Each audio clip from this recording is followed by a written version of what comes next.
കൊണ്ടൽ നമ്മുടെ പെപ്പെ അണ്ണൻ്റെ പുതിയ ഇടിപ്പടം. ആൻ്റണി വർഗീസ് പെപ്പെ നായകനായ സിനിമ. ആളുടെ ഓണം റിലീസാണ് കൊണ്ടൽ. ഇന്നലെയാണ് സിനിമ തിയേറ്ററിലെത്തിയത്. ഞാൻ ഇന്നാണ് കയറി കണ്ടത്. അപ്പോൾ ഇത് നമ്മുടെ സോഫിയ ചേച്ചി, സോഫിയ പോൾ, അവരാണ് പ്രൊഡ്യൂസ് ചെയ്തിരിക്കുന്നത്. വീക്കെൻഡ് ബ്ലോക്ക് ബസ്റ്റേഴ്സ് അവരുടെ പ്രൊഡക്ഷനാണ് ചിത്രം നിർമ്മിച്ചിരിക്കുന്നത്. അവർ ബ്രാൻഡാണ് Sophia Paul. Weekend Blockbusters എന്ന് പറഞ്ഞ ബ്രാൻഡാണ്. കാരണം ഇതുവരെ എടുത്ത എല്ലാ സിനിമകൾക്കും ക്വാളിറ്റി ഉണ്ട്. ഒരു പേഴ്സണലി എനിക്ക് അവരുടെ പടയോട്ടം എന്ന് പറഞ്ഞൊരു സിനിമ ബിജി മേനോൻ്റെ, അതുവരെ എനിക്ക് പേഴ്സണലി നന്നായിട്ട് ഇഷ്ടപ്പെട്ട ഒരു സിനിമയായിരുന്നു പടയോട്ടം. അവർ ചെയ്ത എല്ലാ പടങ്ങൾക്കും അതിൻ്റെതായ ഒരു ക്വാളിറ്റി ഉണ്ട്. അവർ ബ്രാൻഡാണ്. എനിക്ക് തോന്നുന്നു മലയാളത്തിലെ നമ്പർ 1 ബ്രാൻഡ് പ്രൊഡക്ഷൻ കമ്പനി എനിക്ക് തോന്നുന്നു വീക്കെൻഡ് ബ്ലോക്ക് ബസ്റ്റേഴ്സിനെ ആയിരിക്കും. അപ്പോൾ അവർ പ്രൊഡ്യൂസ് ചെയ്ത സിനിമയായിരുന്നു കൊണ്ടൽ. നമ്മുടെ പെപ്പെ അണ്ണൻ്റെ ഇടിപ്പടം ആ ഒരു രീതിയിലാണ് സിനിമ തിയേറ്ററിലെത്തിയത്. കഴിഞ്ഞ ഓണത്തിനും വീക്കെൻഡ് ബ്ലോക്ക് ബസ്റ്റേഴ്സിൻ്റെ RDX തിയേറ്ററുകളിൽ എത്തിയ RDX ആയിരുന്നു അവരുടെ ലാസ്റ്റ് പടം. കഴിഞ്ഞ ഓണത്തിന് തിയേറ്ററുകളിൽ എത്തിയിട്ടുണ്ടായിരുന്നു. അത് ഗംഭീര വിജയമായിരുന്നു. RDX ഒക്കെ ഗംഭീര വിജയമായിരുന്നു. തിയേറ്ററിൽ തിമിർത്ത് മറിച്ചിട്ട് പോയൊരു സിനിമയായിരുന്നു RDX. അപ്പോൾ ഈ വർഷം അവരുടെ അടുത്ത സിനിമ, അതും പെപ്പേനെ തന്നെ നായകനാക്കിയിട്ട് കൊണ്ടൽ വന്നു. സിനിമ തിയേറ്ററിൽ കൊണ്ടോ എന്ന് ചോദിച്ചാൽ അത്രയ്ക്ക് അങ്ങോട്ട് കൊണ്ടില്ല എന്നാണ് എൻ്റെ അഭിപ്രായം.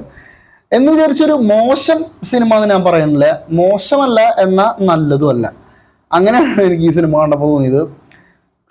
സ്ക്രിപ്റ്റൊക്കെ പറയുകയാണെങ്കിൽ ക്ലീഷേ, കണ്ടുമടുത്ത സാധനം. അതും അത്ര വലിയ കഥയൊന്നുമല്ല, ഒരു ചെറിയൊരു സംഭവമാണ്. ചെറിയൊരു റിവെഞ്ച് പരിപാടിയാണ്.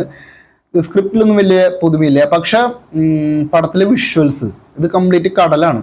പകുതിയിലധികം കടൽ തന്നെയാണ്. പകുതിയിലധികം അല്ല, ഓൾമോസ്റ്റ് ഒരു ഇതൊക്കെ കടൽ തന്നെയാണ്.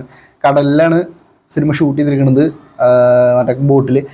അപ്പോൾ അതിൻ്റെ ഒരുപാട് വിഷ്വൽസ് ഉണ്ട്. പിന്നെ കുറച്ച് VFX പരിപാടി ഉണ്ട്. VFX പരിപാടിയൊക്കെ നന്നായിട്ടുണ്ട്. കാരണം എനിക്ക് നന്നായിട്ടാണ് തോന്നിയത്. മലയാള സിനിമയല്ല, അത്യാവശ്യം നല്ലൊരു രസമായിട്ട് തന്നെ. പിന്നെ ഒരു സ്രാവിൻ്റെ ഒക്കെ ചില സീൻസ് ഉണ്ടോ, അതൊക്കെ അടിപൊളിയുണ്ട്.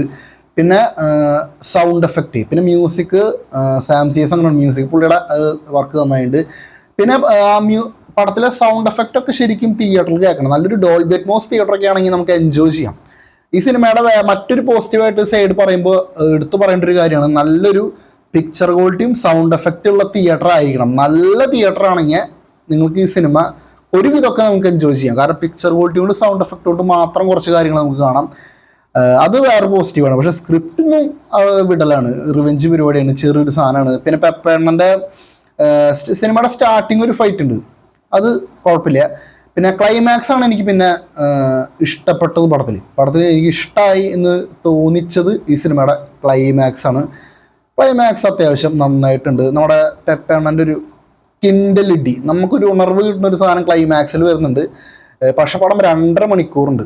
2.5 മണിക്കൂറിൻ്റെ പടം. 2.5 മണിക്കൂറിൽ ആ ഒരു ക്ലൈമാക്സ് മാത്രമാണ് എനിക്കൊരു ഇമ്പാക്റ്റ് ഉണ്ടായത്.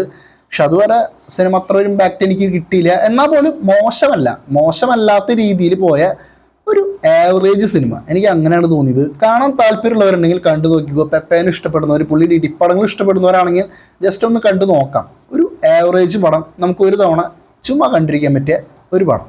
ഓക്കെ.